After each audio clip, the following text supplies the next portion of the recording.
முதலாம் உலகப் போருக்கான காரணங்கள் பற்றி பார்க்க போகிறோம். முதலாவது காரணம் என்ன கொடுத்துருக்காங்கன்னா, ஐரோப்பிய நாடுகளின் அணி சேர்க்கைகளும் எதிரணி சேர்க்கைகளும். இந்த ஐரோப்பிய நாடுகள் காலனிகளோட சேர்க்கையில் தீவிரமாக ஈடுபட்டு இருந்தாங்க. எதுக்காக அப்படின்னா, தங்களை வல்லரசாக்கிக்கிறதுக்காக அதிகமான காலனிகளை கையகப்படுத்தணும் அப்படின்னு மாறி மாறி ஒருத்தருக்கு ஒருத்தர் சண்டை போட்டுக்கிட்டே இருந்தாங்க.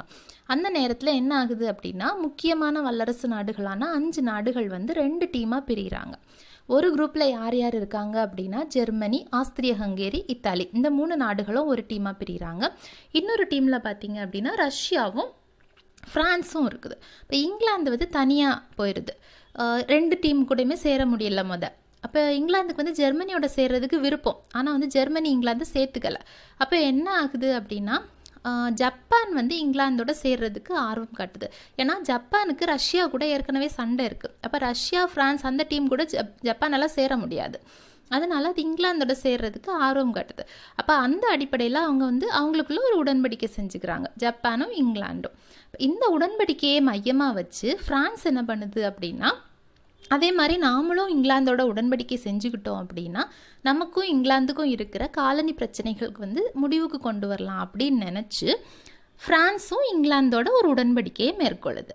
அந்த உடன்படிக்கையின் விளைவாக ஃப்ரான்ஸ் கூட ஏற்கனவே யார் கூட்டணியில் இருக்காங்க? ரஷ்யா கூட்டணியில் இருக்குது. அப்போ ரஷ்யாவும் இங்கிலாந்தோட உடன்படிக்கை மேற்கொள்ளுது.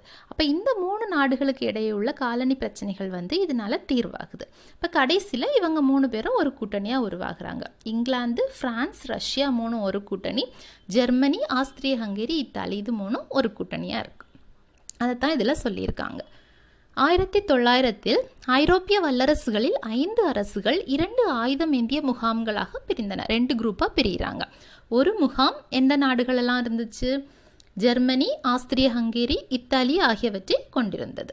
பிஸ்மார்க்கின் வழிகாட்டுதலின்படி அவை 1882 மூவர் உடன்படிக்கையை மேற்கொண்டன. பிஸ்மார்க்ங்கிறவர் ஜெர்மனியோட தலைவர். அவரோட வழிகாட்டுதலின் பேரில் எந்த வருஷம்? 1882 வருஷம் இவங்க ஒரு மூவர் உடன்படிக்கையை ஏற்படுத்துகிறாங்க. இந்த உடன்படிக்கையோட சாராம்சம் என்ன அப்படின்னா, ஜெர்மனியும் ஆஸ்திரியாவும் பரஸ்பரம் உதவிகள் செய்து கொள்ளும். ஒருத்தர் ஆபத்தில் இருக்கிறப்போ இன்னொருத்தர் உதவி செய்யணும் அப்படிங்கிற மாதிரி, ஜெர்மனியும் ஆஸ்திரியாவும் பரஸ்பரம் உதவி செய்யணும் அப்படிங்கிற மாதிரி ஒரு உடன்படிக்கை 1882 இந்த 3 நாடுகளும் ஏற்படுத்திக்கிட்டாங்க. மற்றொரு முகாமில் பிரான்சும் ரஷ்யாவும் அங்கம் வகித்தன. இப்போ இன்னொரு முகாமில் யார் இருக்கா? பிரான்சும் ரஷ்யாவும். 1894 இவங்க 1894 ஒரு உடன்படிக்கை மேற்கொள்கிறாங்க. அவங்க 1882, இவங்க 1894 ஒரு உடன்படிக்கை. என்னன்னா, இவ்விரு நாடுகளில் ஏதாவது ஒன்று ஜெர்மனியால் தாக்கப்படும் பட்சத்தில் பரஸ்பரம் துணை நிற்கும் என உறுதி செய்யப்பட்டது. ஏதாவது ஒரு நாடுக்கு ஆபத்து வர்றப்போ இன்னொரு நாடு போய் காப்பாற்றணும் அப்படிங்கிற மாதிரி ஒரு உடன்படிக்கை செஞ்சுட்டாங்க. இப்படியாக இங்கிலாந்து தனிமைப்படுத்தப்பட்டது. இப்போ இங்கிலாந்து தனிமையாயிருச்சு. தன்னுடைய தனித்திருத்தலில் இருந்து வெளிவரும் பொருட்டு இங்கிலாந்து 2 முறை ஜெர்மனியை அணுகி தோல்வி கண்டது. 2 வாட்டி இவங்க போய் ஜெர்மனியை அணுகுறாங்க. ஆனாலும் ஜெர்மனி இங்கிலாந்தை ஏற்றுக்கலை. ரஷ்யாவின் மீதான ஜப்பானின் பகைமை அதிகமான போது பிரான்ஸ் ரஷ்யாவின் நட்பு நாடாக இருந்ததால் ஜப்பான் இங்கிலாந்துடன் இணைய விரும்பியது. இப்போது ஜப்பானுக்கு பிரான்ஸ் கூட இணைய முடியாது. ஏன்னா ரஷ்யா கூட அதுக்கு சண்டை. அப்போது ரஷ்யாவும் ஃப்ரான்ஸும் சேர்ந்துருக்கிறதுனால ஃப்ரான்ஸ் கூட இணைய முடியாது. இப்போ இங்கிலாந்து தனியாக இருக்கிறனால இங்கிலாந்தோட இணையலாம் அப்படின்னு நினச்சி இங்கிலாந்து கூட ஒரு உடன்படிக்கையை 1902 வருஷம் ஏற்படுத்திக்கிறாங்க. அது ஆங்கிலோ ஜப்பான் உடன்படிக்கை. இப்போ இந்த ஆங்கிலோ ஜப்பான் உடன்படிக்கையோட விளைவாக என்ன ஆகுது அப்படின்னா, ஆங்கிலோ ஜப்பான் உடன்படிக்கை பிரான்ஸை இங்கிலாந்தோடு உடன்படிக்கை செய்து கொள்ள தூண்டியது. இப்போ பிரான்ஸ் என்ன நினைக்குது? நாமளும் இங்கிலாந்தோட உடன்படிக்கை செஞ்சுக்கிட்டோம்னா காலனி பிரச்சனைகளுக்கு ஒரு தீர்வு வரும் அப்படின்னு நினைக்குது. அப்போது ஒரு உடன்படிக்கை செஞ்சு அதன் மூலம் மொராக்கோ, எகிப்து ஆகிய காலனிகள் தொடர்பான பிரச்சனைகளை தீர்த்து கொள்ள விரும்பியது. இப்போ மொராக்கோ, எகிப்து இந்த காலனி யாருக்கு? ஃப்ரான்ஸுக்கா இங்கிலாந்துக்கா அப்படிங்கிற மாதிரி ஒரு பிரச்சனை அவங்களுக்கு இருந்துகிட்டே இருந்து. அப்போ இங்கிலாந்து கூட ஒரு உடன்படிக்கை செஞ்சால் இதுக்கு இந்த பிரச்சனைக்கு ஒரு முடிவு வரும் அப்படிங்கிறதுக்காக தான் ஃப்ரான்ஸ் இங்கிலாந்து கூட உடன்படிக்கை செய்யுது. இதன் விளைவாக 1904 2 நாடுகளிடையே நட்புறவு ஒப்பந்தம் செய்யப்பட்டது. அப்போ 1904 பிரான்ஸும் இங்கிலாந்தும் ஒரு நட்புறவு ஒப்பந்தம் ஏற்படுத்துது. அதில் மொராக்கோவில் பிரான்ஸ் சுதந்திரமாக செயல்பட அனுமதிக்கப்படும் பட்சத்தில் எகிப்தை இங்கிலாந்து கைப்பற்றியதை அங்கீகரிக்க பிரான்ஸ் உடன்பட்டது. அப்போ மொராக்கோவில் ஃப்ரான்ஸ் வந்து சுதந்திரமாக செயல்படலாம் அப்படின்னு இங்கிலாந்து பெர்மிஷன் கொடுத்தது, அனுமதி கொடுத்தது அப்படின்னா எகிப்தை வந்து இங்கிலாந்து கைப்பற்றினதை ஃப்ரான்ஸும் அனுமதிக்கும் அப்படிங்கிற மாதிரி அவங்களுக்குள்ள ஒரு ஒப்பந்தம். மொராக்கோவை நீ வச்சுக்கோ, எகிப்தை நான் வச்சுக்கிறேன் அப்படிங்கிற மாதிரி ஒரு ஒப்பந்தம். அப்படியே அவங்க ஒரு இங்கிலாந்து ஃப்ரான்ஸும் ஒரு ஒப்பந்தம் ஏற்படுத்தியாச்சு. இதனைத் தொடர்ந்து பாரசீகம், ஆப்கானிஸ்தான், திபெத் தொடர்பாக ரஷ்யாவுடன் இங்கிலாந்து ஒப்பந்தம் மேற்கொண்டது. அடுத்ததாக ஃப்ரான்ஸ் கூட யார் இருக்காங்க? ரஷ்யா இருக்காங்க. அப்போ ரஷ்யா கூடயும் இங்கிலாந்து வந்து ஒரு உடன்படிக்கை ஏற்படுத்துது. எந்த நாடுகள் தொடர்பாக? பாரசீகம், ஆப்கானிஸ்தான், திபெத், இந்த நாடுகள் தொடர்பாக இதை யார் வச்சிருக்கிறது அப்படிங்கிறது தொடர்பாக அவங்களுக்குள்ளே ஒரு உடன்படிக்கை ஏற்பட்டது. அப்போ இவங்க 3 பேரும் இப்போ ஒற்றுமை ஆயிட்டாங்க. யார்? England, France, Russia. இவ்வாறு இங்கிலாந்து, ஃப்ரான்ஸ், ரஷ்யா ஆகிய மூவரை கொண்ட மூவர் கூட்டு உருவாக்கப்பட்டது. இப்போ ஒரு அணியில் வந்து ஜெர்மனி, ஆஸ்திரியா, ஹங்கேரி, இட்டாலி இருக்காங்க. இன்னொரு அணியில் இங்கிலாந்து, ஃப்ரான்ஸ், ரஷ்யா அப்படிங்கிற 3 நாடுகள் இருக்கிறாங்க. இந்த மாதிரி 2 டீமாக பிரிஞ்சதுனால இவங்க நம்மளை தாக்கிடுவாங்களோ, அந்த டீம் வந்து நம்மளை தாக்கிடுவாங்களோ, இந்த டீம் நம்மளை தாக்கிடுவாங்களோ அப்படிங்கிற மாதிரி ஒரு போருக்கான ஒரு சூழ்நிலை வந்து அந்த நேரத்தில் ஆரம்பமாக இருந்துச்சு. அடுத்த காரணம் என்ன பார்த்தோம்னா, வன்முறை சார்ந்த தேசப்பற்று அப்படிங்கிற ஒரு விஷயம் வந்து அந்த நாட்களில் அந்த மக்கள்கிட்ட அதிகமாக வளர்ந்துச்சுது. ஆனால் என்ன அப்படின்னா, அது ஒரு அதீத தேசப்பற்று. நம்ம நாடு என்ன செஞ்சாலும் அது சரி, அவங்க தப்பு செஞ்சாலும் அது சரிதான் அப்படிங்கிற மாதிரி ஒரு கொள்கை வந்து மக்கள்கிட்ட வளர ஆரம்பிச்சுது. அதை தான் இதில் சொல்லியிருக்காங்க. தேசப்பற்றின் வளர்ச்சியோடு எனது நாடு சரியோ தவறோ நான் அதை ஆதரிப்பேன் என்ற மனப்பாங்கும் வளர்ந்தது. அப்போ தேசப்பற்று அப்படிங்கிறதுனா என்ன? என் நாடு என்ன செஞ்சாலும் அது சரிதான், அது சரியோ தப்போ அதை நான் ஆதரிப்பேன் அப்படிங்கிற மாதிரி ஒரு மனப்பாங்கு வந்து அந்த டைம் மக்கள்கிட்ட வளர்ந்துச்சுது. ஒரு நாட்டின் மீதான பற்று மற்றொரு நாட்டை வெறுக்கும் தேவையை ஏற்படுத்தியது. அப்போ என் நாட்டை எனக்கு வந்து பிடிக்கும் அப்படின்னா எனக்கு என் நாட்டுக்கு எதிரியாக இருக்கிற நாடை எனக்கு பிடிக்காது. அப்போ என் நாட்டின் மீதான பற்று எனக்கு வந்து இன்னொரு நாடை வெறுக்கும்படியாக தூண்டிருச்சு. இங்கிலாந்தின் ஆரவாரமான நாட்டுப்பற்று ஜின்காயிசம் அப்படிங்கிறது ஒரு தீவிரமான நாட்டுப்பற்று. இங்கிலாந்தில் ஃபாலோ பண்ணிட்டு இருந்ததை தான் வந்து ஜின்காயிசம் அப்படின்னு சொல்லுவாங்க. அதுவே ஃப்ரான்ஸில் வந்து அது கல்தூர் அப்படின்னு சொல்லுவாங்க. அது எல்லாமே வந்து ஒரு வெறி கொண்ட தேசப்பற்று அப்படிங்கிற மாதிரி மீனிங். பிரான்சின் வெறி கொண்ட நாட்டுப்பற்று கல்தூர் ஆகிய அனைத்தும் தீவிர தேசியமாக போர் வெடிப்பதற்கு தீர்மானமான பங்காற்றியது. ஏனைய நாடுகளை பற்றி செய்திகளை திரித்து கூறுவதன் மூலம் பத்திரிகைகள் தேசிய வெறியை தட்டி எழுப்பின. என் நாடு என்ன செஞ்சாலும் சரி, அடுத்தவன் செய்கிறது எல்லாமே தப்பு அப்படிங்கிற மாதிரி ஒரு மனப்பாங்கு மக்கள்கிட்ட வளர ஆரம்பிச்சிருச்சு. பத்திரிகைகளும் வந்து இதில் ஒரு எரியிற தீயில எண்ணெயை ஊற்றுற மாதிரி அவங்களும் வந்து இதை தூண்டி விட்டுக்கிட்டே இருந்தாங்க. பக்கத்து நாடுகளை பற்றி தப்பான தகவல்களை வந்து கொடுத்து அது எல்லாத்தையும் தூண்டி விட்டுக்கிட்டே இருந்தாங்க. அந்த மாதிரி ஒரு தீவிரமான தேசப்பற்றி எழும்புறப்போ அதுவும் வந்து போருக்கு ஒரு காரணமாக அமைஞ்சுது.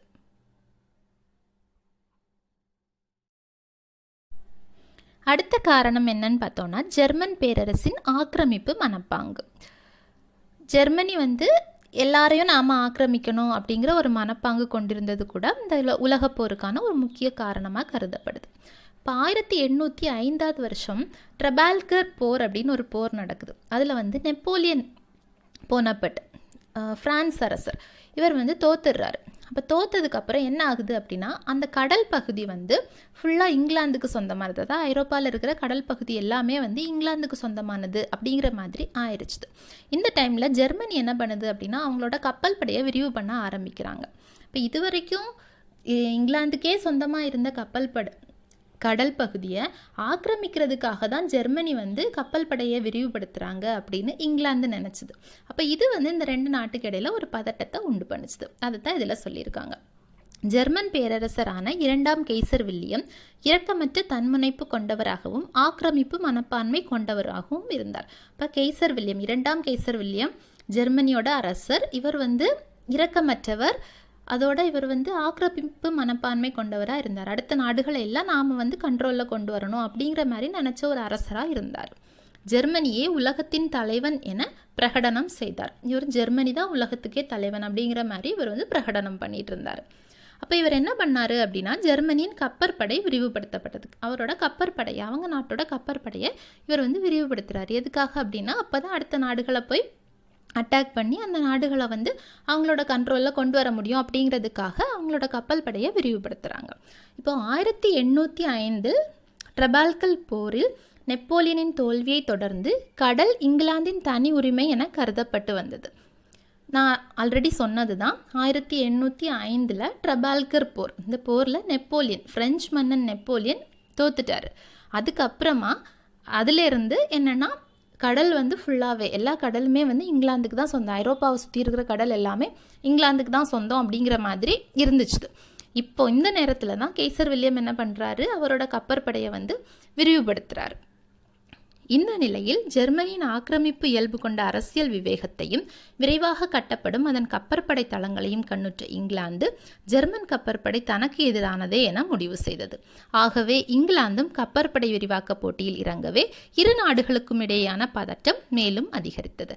அப்போது இந்த மாதிரி எல்லா கடல் எல்லாமே வந்து இங்கிலாந்துக்கு சொந்தம்னு இருந்த நேரத்தில் ஜெர்மனி வந்து கப்பற்படையை விரிவுபடுத்தினதை பார்த்த உடனே இங்கிலாந்து என்ன நினச்சிது, அப்போ நமக்கு எதிராக தான் ஜெர்மனி வந்து கப்பற்படையை விரிவுபடுத்துகிறாங்க, கடலை வந்து நம்மக்கிட்டேருந்து எடுத்துக்கிறதுக்காக அவங்க வந்து விரிவுபடுத்துகிறாங்க அப்படின்னு நினச்சி இங்கிலாந்தும் அதோட கப்பற்படையை விரிவுபடுத்த ஆரம்பிச்சுது.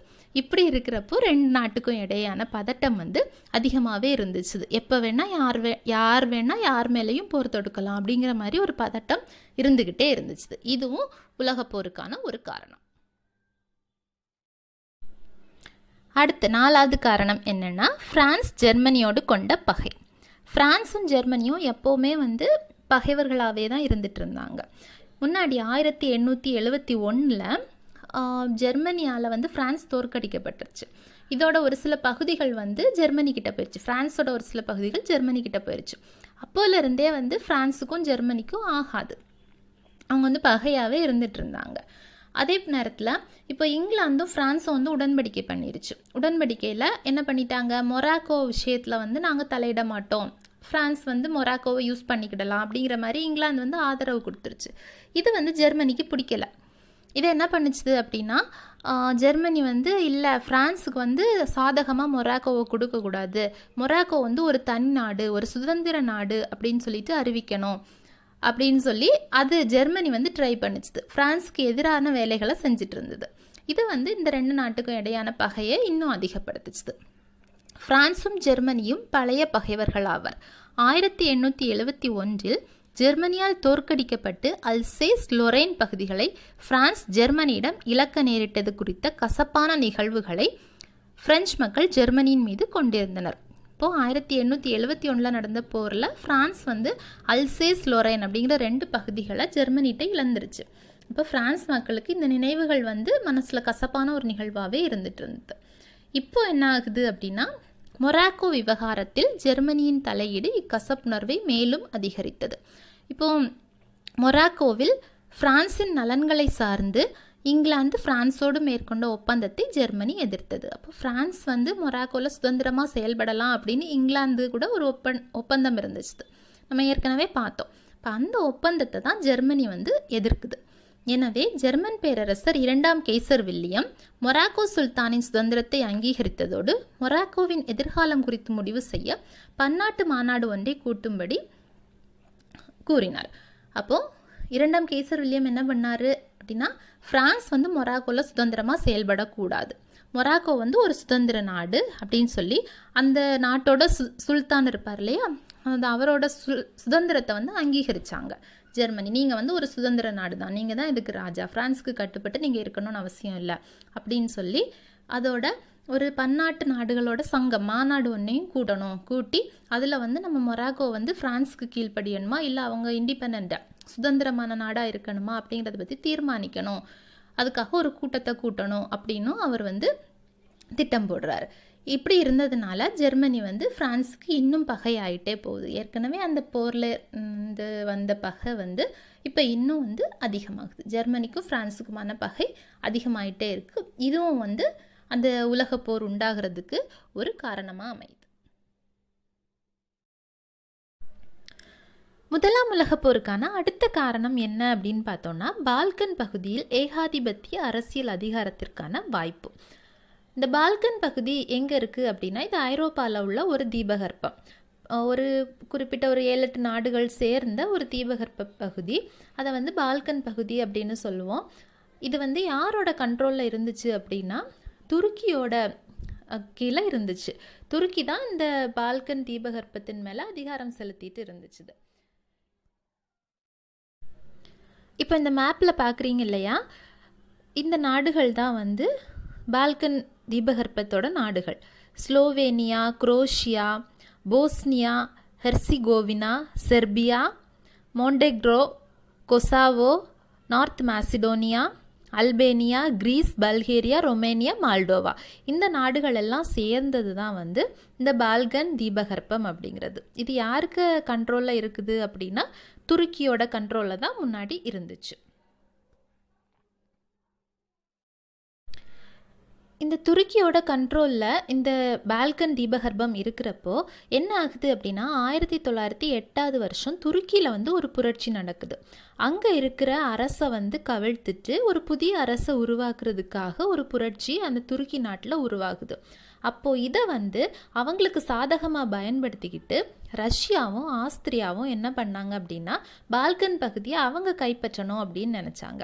ஆஸ்திரியாவும் ரஷ்யாவும் பால்கன் பகுதியை துருக்கிட்டேருந்து கைப்பற்றணும். ஏன்னா அங்கே உள்நாட்டு புரட்சி நடந்துட்டு இருக்கிறதுனால அவங்களால இந்த தீபகற்பத்து மேலே அவங்களோட அதிகாரத்தை செலுத்த முடியாது. அந்த நேரத்தில் இவங்க கூட போர் புரிஞ்சு அவங்களால வெற்றி பெறவும் முடியாது அப்படிங்கிறத மனசில் வச்சுக்கிட்டு இந்த ரஷ்யாவும் ஆஸ்திரியாவும் பால்கன் தீபகற்பத்தின் மேலே அவங்களோட அதிகாரத்தை செலுத்துறதுக்கு வாய்ப்பு தேடிட்டு இருந்தாங்க. அப்போது இவங்க என்ன பண்ணாங்க அப்படின்னா ஒரு சில பகுதிகள் அவங்களுக்குள்ள ஒரு உடன்படிக்கை ஏற்படுத்திக்கிட்டு ஒரு சில பகுதிகளை வந்து ஆஸ்திரியாவுக்கு கொடுத்துட்டு ஒரு சில பகுதிகளை வந்து ரஷ்யா எடுத்துக்கிற மாதிரி, அதோட ரஷ்யாவோட கடல் போக்குவரத்துக்கெல்லாம் வந்து அந்த பால்கன் தீபகற்ப பகுதியை வந்து யூஸ் பண்ணுற மாதிரி அந்த மாதிரி ஒரு உடன்படிக்கையை வந்து ஏற்படுத்திக்கிட்டாங்க. இப்போ என்ன நடக்குது அப்படின்னா அந்த பால்கன் தீபகற்பத்திலே இருக்கிற இன்னொரு நாடு செர்பியா. செர்பியா என்ன பண்ணுது அப்படின்னா ஆஸ்திரியாவோட இந்த முடிவுக்கு வந்து எதிர்ப்பு தெரிவிக்குது. அப்படியெல்லாம் ஆஸ்திரியா வந்து எடுக்க முடியாது, அவங்களோட அதிகாரத்துக்கு கீழே கொண்டு வர முடியாது அப்படின்னு எதிர்ப்பு தெரிவிக்குது. இப்போது முன்னாடியே வந்து ஆஸ்திரியாவுக்கும் ஜெர்மனிக்கும் ஒரு உடன்படிக்கை இருக்குது. யாராவது ஒருத்தருக்கு பிரச்சனைனா இன்னொருத்தர் வந்து உதவி செய்வாங்க, அந்த மாதிரி ஒரு உடன்படிக்கை இருக்குது. அப்போ இப்போ ஆஸ்திரியாவை வந்து செர்பியா எதிர்க்குது. உடனே வந்து ஜெர்மனி என்ன பண்ணுது அப்படின்னா செர்பியாவுக்கு எதிராக ஆஸ்திரியாவுக்கு சப்போர்ட் பண்ணிட்டு அங்கே வர்றாங்க. அதோட இன்னொன்று என்ன சொல்கிறாங்க அப்படின்னா ரஷ்யா வந்து செர்பியாவுக்கு உதவி பண்ணுச்சுது அப்படின்னா நாங்கள் ரஷ்யாவையும் சேர்த்து அழிப்போம் அப்படிங்கிற மாதிரி சொல்கிறாங்க. அதுதான் இந்த பேராகிராஃபில் சொல்லியிருக்காங்க. 1908 துருக்கியில் ஒரு வலுவான நவீன அரசை உருவாக்கும் முயற்சியாக இளம் துருக்கியர் புரட்சி நடைபெற்றது. இதுதான் துருக்கியில் நடக்கிற உள்நாட்டு புரட்சி, ஒரு புதிய அரசை உருவாக்குறதுக்காக. இது ஆஸ்திரியாவுக்கும் ரஷ்யாவிற்கும் பால்கன் பகுதியில் தங்கள் நடவடிக்கைகளை மீண்டும் தொடங்கும் வாய்ப்பினை வழங்கியது.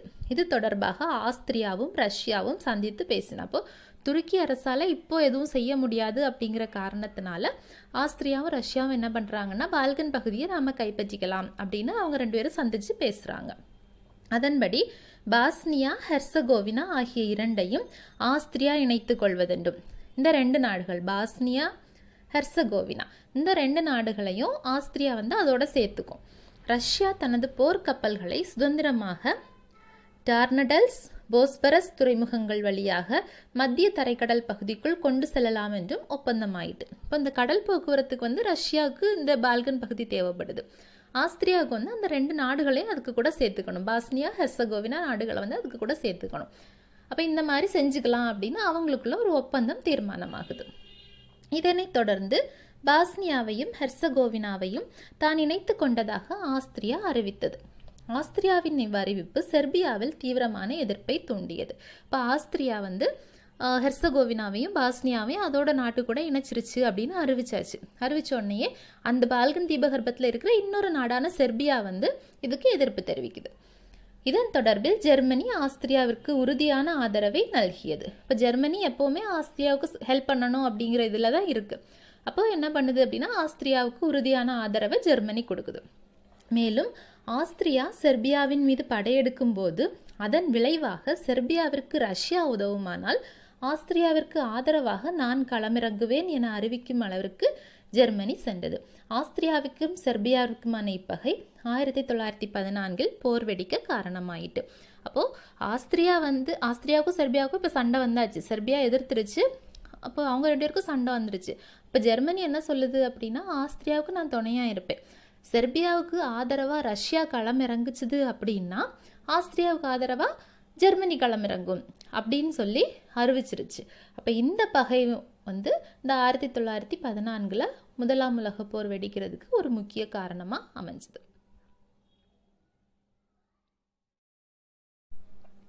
அடுத்த காரணம்னு பார்த்தோன்னா பால்கன் போர்கள். இப்போ துருக்கியோட கட்டுப்பாட்டில் இருந்த பால்கன் பகுதியை தான் ஆஸ்திரியாவும் செர்பியாவும் அதுக்கு தான் சண்டை போட்டுக்கிட்டு இருந்தாங்க. அதே நேரத்தில் துருக்கியில் வந்து வேறு நிறைய உள்நாட்டு புரட்சிகள் நடக்கிறனால கொஞ்சம் கொஞ்சமாக பால்கன் பகுதியோட கட்டுப்பாட்டை வந்து துருக்கி இழக்க ஆரம்பிக்குது. அப்போ என்ன பண்ணுறாங்கன்னா, அந்த பால்கனில் இருக்கிற ஒவ்வொரு நாடுகளும் தங்களை வந்து சுதந்திர நாடாக அறிவிச்சுக்கிறாங்க. அறிவிச்சதுக்கு அப்புறமும் அதில் இருக்கிற அந்த நாடுகளையே வந்து அவங்களுக்குள்ள பிரிச்சுக்கிறதுக்கு வந்து அவங்களுக்குள்ள ஒரு சண்டை வருது. அதுதான் பால்கன் போர்கள். அதை பற்றி என்ன சொல்கிறாங்கன்னு பார்க்கலாம். 18ஆம் நூற்றாண்டின் முதற்பாதியில் தென்மேற்கு ஐரோப்பாவில் துருக்கி வலிமை வாய்ந்த நாடாக திகழ்ந்தது. அதன் பேரரசு பால்கனிலும் ஹங்கேரியின் குறுக்காக போலந்து வரையிலும் பரவியிருந்தது. அப்போ ஒரு வலிமை வாய்ந்த நாடாக தான் துருக்கி இருந்துச்சு. இந்த பால்கன் பகுதியையும் அதோட கட்டுப்பாட்டில் வச்சுருந்தது. ஹங்கேரியின் குறுக்கா போலந்து வர துருக்கியோட கட்டுப்பாட்டில் தான் இருந்துச்சு. துருக்கிய பேரரசு பால்கன் பகுதிகளில் பல துருக்கியர் அல்லாத மக்களையும் கொண்டிருந்தது. பால்கன் பகுதியை சேர்ந்த துருக்கியரும் துருக்கியர் அல்லாத பல்வேறு தேசிய இனங்களை சேர்ந்த மக்களும் பயங்கரமான படுகொலைகளிலும் அட்டூழியங்களிலும் ஈடுபட்டனர். இந்த மேப்பில் நீங்கள் பார்த்தீங்கன்னா தெரியும், துருக்கி இங்கே கீழே இருக்குது, அதுக்கு மேலே இருக்கிறது தான் வந்து இந்த பால்கன் பகுதி. இந்த Hungary, Bosnia Herzegovina, Serbia, Montenegro, Macedonia, அல்பேனியாலாம் போட்டிருக்காங்களே, கிரீஸ், இதெல்லாம் சேர்ந்தது தான் வந்து அந்த பால்கன் தீபகற்பம். இப்போது துருக்கியோட கண்ட்ரோலில் இருந்தது. இப்போது என்ன ஆகுது அப்படின்னா, ஒவ்வொன்றா வந்து அவங்கள சுதந்திர நாடாக அறிவிக்க ஆரம்பிக்கிறாங்க.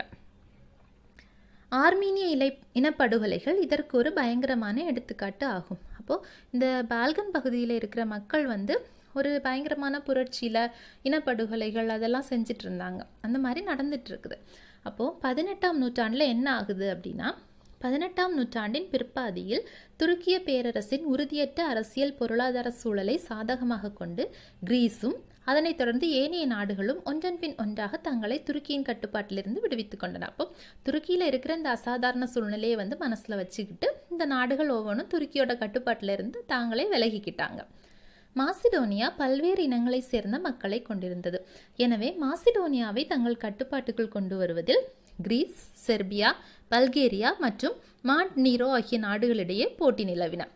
இப்போ மாசிடோனியா வந்து ஒரு முக்கியமான நாடு. அதில் வந்து பல்வேறு இனங்களை சேர்ந்த மக்கள் இருக்கிறாங்க. மாசிடோனியாவை தங்களோட கட்டுப்பாட்டில் கொண்டு வரணும். அவங்கவுங்க நாட்டை சுதந்திரமாக அறிவிச்சாச்சு. மாசிடோனியாவை வந்து தங்களோட கட்டுப்பாட்டில் தான் கொண்டு வரணும் அப்படின்னு சொல்லி 4 நாடுகள், கிரீஸ், செர்பியா, பல்கேரியா, மான்டீனீக்ரோ, இந்த 4 நாடுகளும் வந்து அவங்களுக்குள்ள போட்டி போட்டுட்ருக்காங்க. அப்போ இவங்க என்ன பண்ணுறாங்க அப்படின்னா, 1912ஆம் ஆண்டு மார்ச் திங்களில் பால்கன் கழகம் என்னும் அமைப்பை உருவாக்கின. இக்கழகம் முதல் பால்கன் போரில் துருக்கிய படைகளை தாக்கி தோற்கடித்தன. அப்போது பால்கன் கழகம் அப்படின்னு ஒரு கழகத்தை வந்து 1912ஆம் ஆண்டு உருவாக்குறாங்க. இந்த பால்கன் பகுதியில் உள்ள நாடுகள் சேர்ந்து இவங்க என்ன பண்ணுறாங்க அப்படின்னா, துருக்கிய படைகளை வந்து எதிர்த்து போரிட்டு துருக்கிய துரத்தி அடிச்சிடுறாங்க. துரத்தி அடித்து அவங்களோட நாடை வந்து சுதந்திர நாடாக ஆக்கிக்கிடுறாங்க. தொடர்ந்து கைப்பற்றிய பகுதிகளை பிரித்து கொள்வதில் பிரச்சனை எழுந்தது.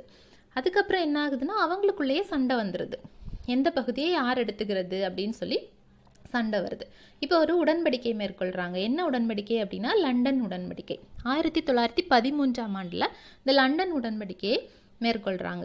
இந்த உடன்படிக்கையின்படி ஒரு புதிய நாடை உருவாக்குறாங்க. அல்பேனியா அப்படிங்கிற ஒரு புதிய நாடு அந்த பால்கன் பிரதேசத்தில் வந்து உருவாகுது. மாசிடோனியாவை ஏனைய பால்கன் நாடுகள் தங்களுக்குள் பகிர்ந்து கொண்டன. மாசிடோனியாவை வந்து எல்லா நாடுகளும், மற்ற பால்கன் நாடுகள் எல்லாம் சேர்ந்து தங்களுக்குள்ள கொஞ்சம் கொஞ்சமாக பிரித்து பகிர்ந்துக்கிட்டாங்க. துருக்கி கான்ஸ்டாண்டினோபிளை சுற்றியுள்ள பகுதிகளை மட்டும் கொண்ட அரசாக சுருக்கப்பட்டது. இப்போ துருக்கிக்கு கைவசம் இருந்த பால்கன் பகுதி எல்லாமே போயிடுச்சு, அதை கைவிட்டு போயிடுச்சு. இப்போ கான்ஸ்டாண்டினோபிளை மட்டும் சுற்றி இருக்கிற பகுதி மட்டும் இப்போ துருக்கி அரசாக சுருங்கிடுச்சு. அப்போ துருக்கியோட அதிகாரம், ஆளுகை எல்லாமே குறைஞ்சி அது ஒரு சின்ன பகுதியாக சுருங்கி போயிடுச்சு.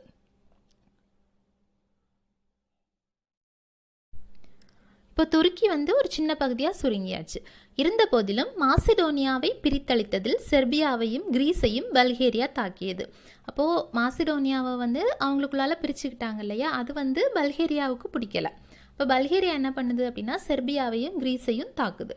ஆனால் பல்கேரியா எளிதாக தோற்கடிக்கப்பட்டது. 1913ஆம் ஆண்டு ஆகஸ்ட் திங்களில் கையெழுத்திடப்பட்ட புகாரெஸ்ட் உடன்படிக்கையோடு இரண்டாம் பால்கன் போர் முடிவடைந்தது. 1913 ஆகஸ்டில் புகாரெஸ்ட் உடன்படிக்கை அப்படிங்கிற ஒரு உடன்படிக்கை. எந்த நாடை வந்து யார் எடுத்துக்கிறது, இந்த பால்கன் பகுதியில் வந்து இருக்கிற எந்த நாடை எந்த நாட்டோட சேர்த்துக்கிறது அப்படிங்கிறது பற்றி இந்த புகாரெஸ்ட் உடன்படிக்கையில் வந்து அவங்க எல்லா நாடுகளும் சேர்ந்து கையெழுத்திட்டு அதோட இந்த பால்கன் போரை வந்து ஒரு முடிவுக்கு கொண்டு வந்தாங்க. ஆனால் துருக்கி வந்து அதோட கட்டுப்பாட்டு பகுதிகள் அத்தனையும் இழந்து அது ஒரு சின்ன நாடாக குறுகி போயிடுச்சு. இதுவும் வந்து உலகப்போருக்கு ஒரு காரணம் அப்படின்னு சொல்கிறாங்க.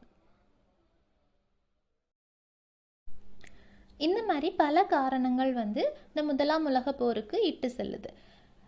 அடுத்ததாக உடனடி காரணம் என்ன அப்படின்னு பார்த்தோம்னா, எந்த ஒரு நிகழ்வுனால உடனடியாக இந்த போர் ஆரம்பமாச்சுது அப்படின்னு பார்க்க போகிறோம்.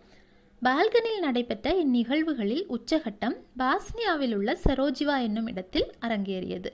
இந்த உடனடி காரணம் வந்து எங்கே அரங்கேறுது அப்படின்னா பாஸ்னியாவில் உள்ள செரோஜிவா அப்படிங்கிற இடத்துல தான் நடக்குது.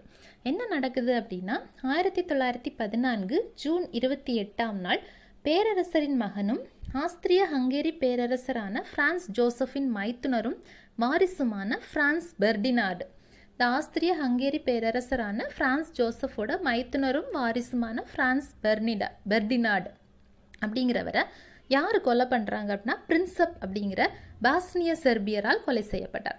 ஒரு செர்பியர் வந்து இந்த ஆஸ்திரிய ஹங்கேரியோட வாரிசு பேரரசரோட வாரிசை வந்து கொலை பண்ணிடுறாரு. பிரான்ஸ் பெர்டினார்டு அப்படிங்கிறவரை பிரின்சப் அப்படிங்கிற செர்பியர் வந்து கொலை பண்ணிடுறாரு. ஏற்கனவே ஆஸ்திரியாவுக்கும் செர்பியாவுக்கும் வந்து சண்டை இருந்துக்கிட்டே இருந்துச்சு. அப்போ ஆஸ்திரியா என்ன பண்ணுச்சுது அப்படின்னா இதை வாய்ப்பாக பயன்படுத்தி உங்கள் நாட்டில் உள்ள ஒருத்தர் எங்கள் அரசரை வந்து கொன்னுட்டார், இப்போ இதை வாய்ப்பாக பயன்படுத்தி இவங்க வந்து செர்பியாவை கைப்பற்றலாம் அப்படின்னு ஐடியா பண்ணுறாங்க.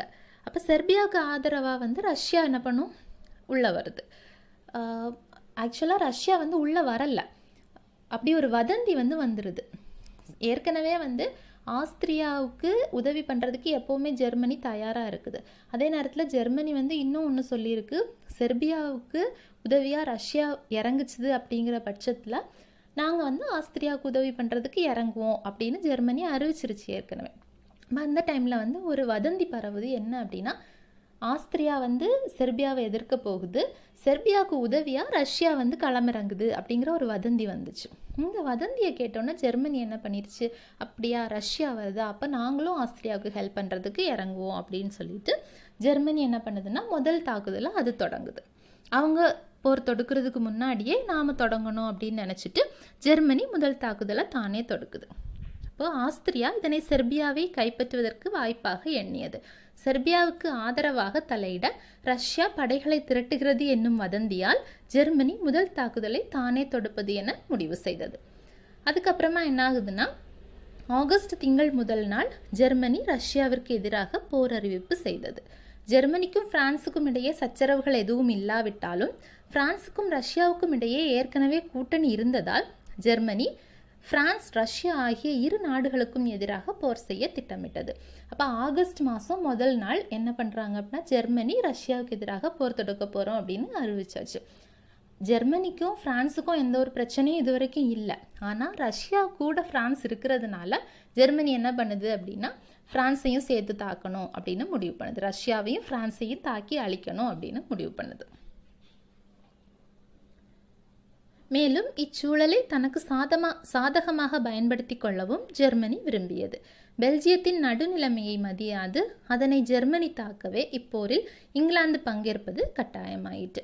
அப்போது இந்த போரை வந்து நமக்கு சாதகமாக பயன்படுத்திக்கலாம். இது ஆக்சுவலாக பிரச்சனை வந்து ஆஸ்திரியாவுக்கும் செர்பியாவுக்கும் தான். ஆஸ்திரியாவுக்கு ஹெல்ப் பண்ணுறதுக்கு தான் ஜெர்மனி வருது. அப்போது செர்பியாவுக்கு ரஷ்யா ஹெல்ப் பண்ணிரும் அப்படிங்கிறதுக்காக ரஷ்யாவை வந்து அழிக்க போகுது. ரஷ்யா கூட இருக்கிறதுனால பிரான்ஸ் அழிக்க போகுது. அப்போ இதை வந்து சாதகமாக பயன்படுத்தி உலகத்தோட வல்லரசாக நம்ம ஆயிடலாம் அப்படின்னு ஜெர்மனி நினச்சி தான் இந்த போரை வந்து அவங்க ஆரம்பிக்கிறாங்க. அப்புறம் பெல்ஜியம் அப்படிங்கிற ஒரு நாடு இருக்குது. அவங்க இதில் எதுலேயுமே வந்து சேரலை, எந்த குரூப்போடையுமே அவங்க சேரலை. அவங்க ஒரு நடுநிலைமையாக தான் இருக்கிறாங்க. அதனையும் வந்து கண்டுக்காமல் பெல்ஜியம் வந்து ஜெர்மனி தாக்க ஆரம்பிச்சுது. அதனால பெல்ஜியத்துக்கு உதவி பண்ணுறதுக்காக இங்கிலாந்தும் இந்த போரில் வந்து சேர்ந்துருச்சு. இப்படி எல்லா நாடுகளுமா சேர்ந்து இந்த முதலாம் உலகப்போர் ஆரம்பிச்சிருச்சு. இப்போ இந்த உடனடி காரணம் அப்படின்னு பார்த்தா இந்த ஆஸ்திரியாவோட பேரரசரோட வாரிசு இறந்தது தான் உடனடி காரணம். வேறு எவ்வளவோ காரணங்கள் வந்து ஒவ்வொன்றா நடந்து புகஞ்சிக்கிட்டே இருந்துச்சுது. இது எல்லாத்துக்கும் ஒரு முற்றுப்புள்ளி வைக்கிறது மாதிரி இந்த விஷயம் வந்து அப்படி உடனடியாக வந்து இந்த போர் உருவாகிறதுக்கு ஒரு காரணமாக அமைஞ்சிட்டது.